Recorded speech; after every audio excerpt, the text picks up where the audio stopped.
going on, everybody? I'm out on the KTM 300 XCW. This is the 2024.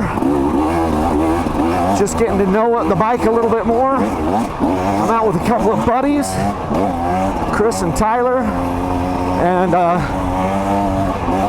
dirt bike gods shined on us because it rained last night. I'm like, how is it possible that we don't get rain for weeks, and then I come out and then all of a sudden we get rain the night before I go ride up here? This is epic. So it's great because we got obviously a group of guys, and that means we can ride way close together, which is fun. I'm leading right now at the moment,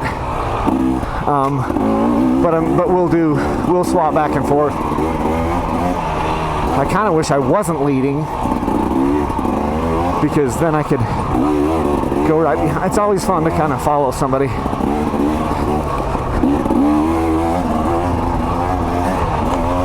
But yeah, getting used to the new bike, the new motor, the new chassis,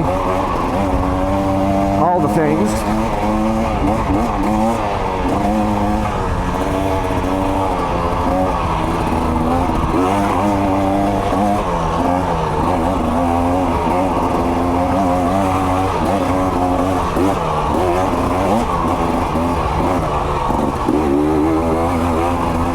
I swapped tires.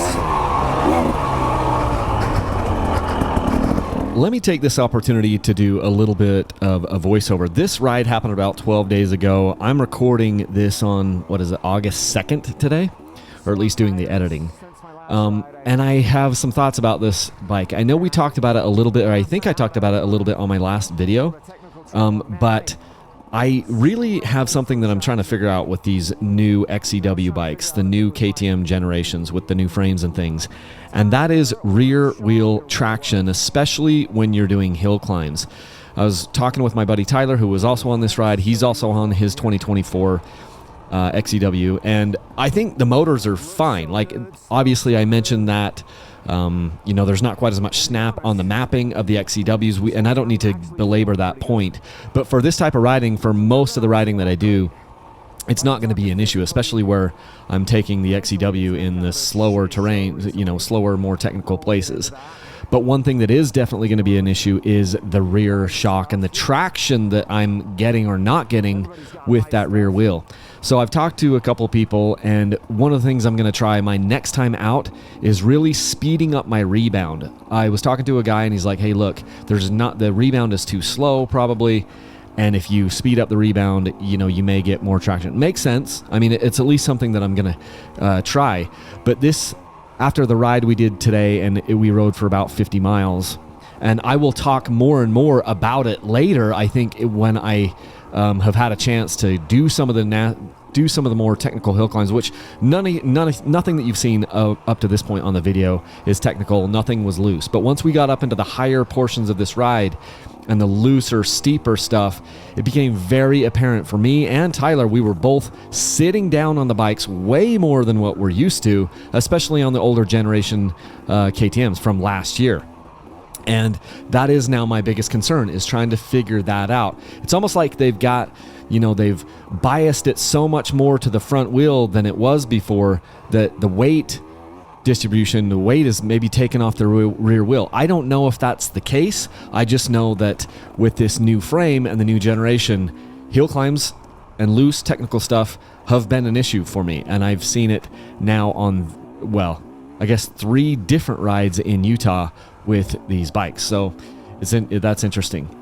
Something else I'll mention, I just got back from the Gas Spice It Up event there in Italy. Gas invited me to come out, and so I was able to ride the Gas EC250, EC300 over there in Italy.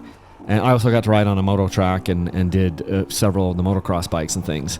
And I was told by one of the engineers, we got to do like a tech talk breakout. I was told by the engineers that the motors for the XCs and the XCWs, they're very different cylinders, maybe even different pistons, different heads. But as far as like the XCW from KTM and the EC from Gas, those motors are the same. And he even thinks that they were mapped the exact same.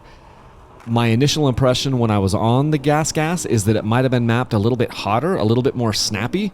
But again, I think as I've thought about it more and after talking to the engineers, I think a lot of that is just that I rode the bike at such a lower elevation when we were there in Italy as compared to what I'm riding the bike up here. This is up at, well, I'm probably right now at 8,500 feet on this ride, and we got clear up to like 9,500 feet, just shy of 10,000 feet. So it's a big difference because I was probably only a few hundred feet above sea level when we were in Italy. So yeah, according to the engineers, the motors between the EC, Gas EC bikes and the KTM XCW bikes, he thinks they're the exact same. They are the exact same as far as components, and he thinks that they're mapped the same as well. So just some really cool stuff that's been going on. This was a great ride day. I felt great on the bike today. The bike felt really great everywhere except for those loose hill climbs, and that's where I struggled a little bit. So next time out, gonna speed up my rebound, see if I can get something better. I tried a different tire on this ride and I had better traction, but still I tried the best tire that I knew of for rear end traction. And it was a Dunlop AT81EX. That's the super gummy version tire. That tire doesn't really hold plugs, so it's kind of sketchy with tubeless, because if you do get a puncture in the tire, it's hard to put a plug in it because they just like to pop out. The carcass isn't thick enough, but it gets incredible traction everywhere I've taken it. And so I took it up here and I was like, okay, when I get in those hill climbs, steep, loose, rocky, gnarly stuff, I just don't have the rear end traction. I can't get the bite with the rear wheel. So we'll see if we can, and also maybe, adding a little more sag. So I may try adding I think I'm at 105 millimeters on this, and I might drop it to 110 millimeters of sag, and then also speed up that rebound and see if I can't get that rear wheel to bite on some of those hill climbs a little bit better. So if you want to support what we're doing, you can always use my links to Rocky Mountain ATV. That's probably the best way. If you head over to my channel or my website, dirtbikechannel.com, there's a shop Rocky Mountain ATV link. After you click on that link, you can buy anything they sell, and that helps to support what we're doing here. So thank you so much.